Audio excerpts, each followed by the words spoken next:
नमस्कार दोस्तों, उषा की आवाज चैनल में आप सभी का स्वागत है। हमारी आज की कहानी है अपना घर। आज दोनों बुजुर्ग दंपति मनोहर लाल जी और उनकी पत्नी सुधा जी झूले पर बैठे अपने घर के आंगन में अपने स्वर्ग जैसे घर का आनंद ले रहे थे। तभी मनोहर लाल जी की आंखों के सामने 5 साल पहले का एक दृश्य घूम गया, जब उन्होंने अपने बेटे से कहा था, बेटा कहाँ थे?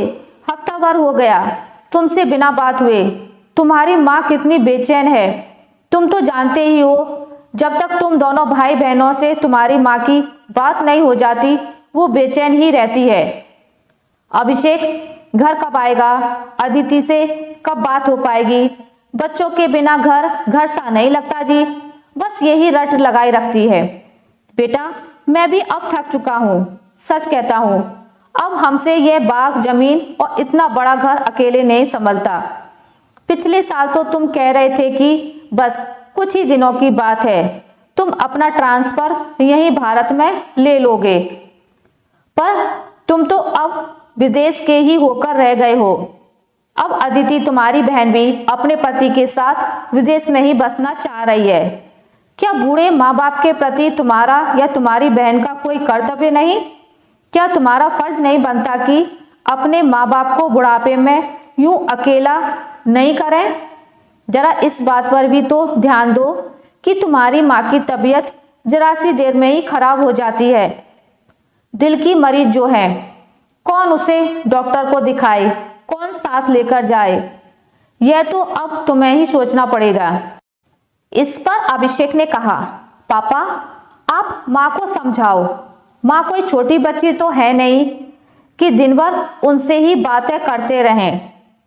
मैं तो नौकरी छोड़कर भारत जल्द नहीं आ पाऊंगा और अदिति भी अब कनाडा जा रही है। मुझे अपने बच्चों को ग्रीन कार्ड दिलवाना है, इसलिए उनका यहाँ पर जन्म बहुत जरूरी है, जिससे कि उन्हें यहाँ की नागरिकता मिल जाए। आप भी कब तक बड़ा घर और इतने बड़े बाग और जमीन की देखभाल कर पाएं? इससे तो अच्छा है सबको बेचकर अपने और माँ के हिसाब से एक छोटा सा घर ले लो। कुछ पैसे अपने दवा इलाज के लिए रखकर बाकी मुझे और अदिति को दे दो, जिससे कि हम दोनों भी यहाँ पर अच्छे से सेटल हो जाएं। यह बात सुनकर मनोहर लाल जी को बड़ा धक्का सा लगता है। कहा तो कुछ नहीं, बस सोच विचार करने लगे। उन्हें अचानक वो मंदिर वाला अनाथ बच्चा याद आता है, जिसने कुछ दिन पहले उनकी पत्नी सुधा को चक्कर आने के बाद डॉक्टर के यहाँ दिखाया, घर पहुंचाया और लगातार 15 दिन तक हालचाल लेता रहा। उसने यह सब किसी लालच में आकर नहीं, बस मानवता के नाते किया था। तो क्या हमारा कुछ फर्ज नहीं बनता कि हम भी मानवता के नाते समाज के लिए कुछ करें? यदि ईश्वर ने हमें इतना समर्थ बनाया है तो कुछ तो कारण होगा ही। अपने दोनों बच्चे तो पैरों पर खड़े हो चुके हैं, अपना अच्छा बुरा समझते हैं और अपना गुजारा भी अच्छे से कर पा रहे हैं। ऐसा सोचते सोचते देर रात तक उनके मन में मंथन चलता रहा और कब उन्हें नींद आई पता ही नहीं चला।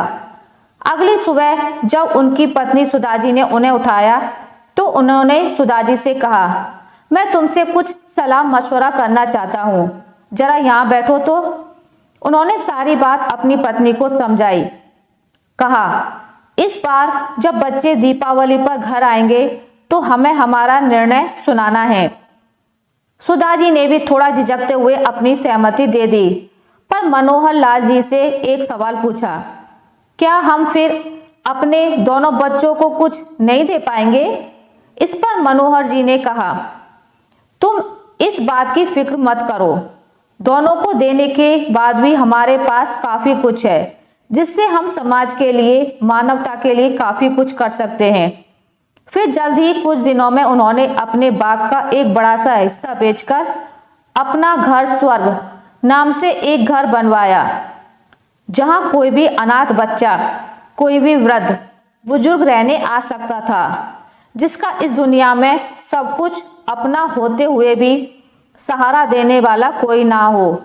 यह घर और अनाथालय या वृद्धाश्रम जैसा नहीं था तो ये अपना घर, जहां अनाथ बच्चों को अपने बड़ों के आशीर्वाद की छाया मिली और बुजुर्गों के लिए अपनी आंखों के सामने पलते बड़े होते बच्चों की फुलवारी।